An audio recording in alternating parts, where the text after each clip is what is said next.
One morning, Daniel opened his eyes. The curtain in his room was moving gently. The wind was touching the window like a whisper. It was calling him. Daniel stood up, took his backpack, and stepped outside. Then, a small leaf on his shoelace started to whisper and showed him a path. Suddenly, Daniel was inside a shiny tunnel with orange mist behind him. The tunnel led to a chocolate forest. Lollipops were hanging from the trees, and the leaves on the ground looked like candy. But there was a problem in the forest. The chocolate waterfall had stopped. If the waterfall didn't flow again, the forest would dry. Daniel bravely climbed a big caramel rock, found a secret button, and pressed it. The waterfall started to flow again. The forest became happy. The colors came back, and even the sky wore a rainbow hat. When he left the forest, a tiny compass came out of his shoe.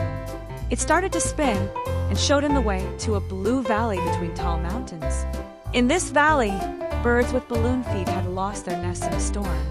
The wind had blown everything away. Daniel rolled up his sleeves and made new nests from big leaves. The birds sang with joy. Then, a star fell from the sky and touched Daniel's hand.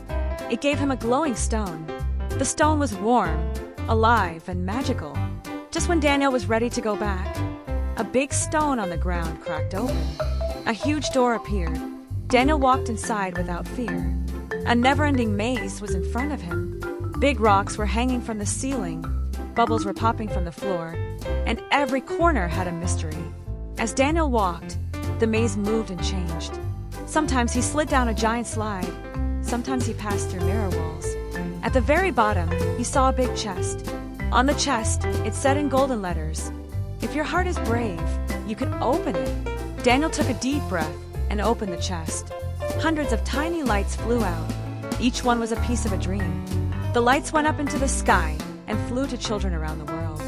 Daniel slowly closed his eyes. He heard a whisper again. "That's all for now, but adventure never ends." And then, he found himself back in his room. The glowing stone was still next to his pillow. Maybe an adventure starts when you close your eyes and begin to dream.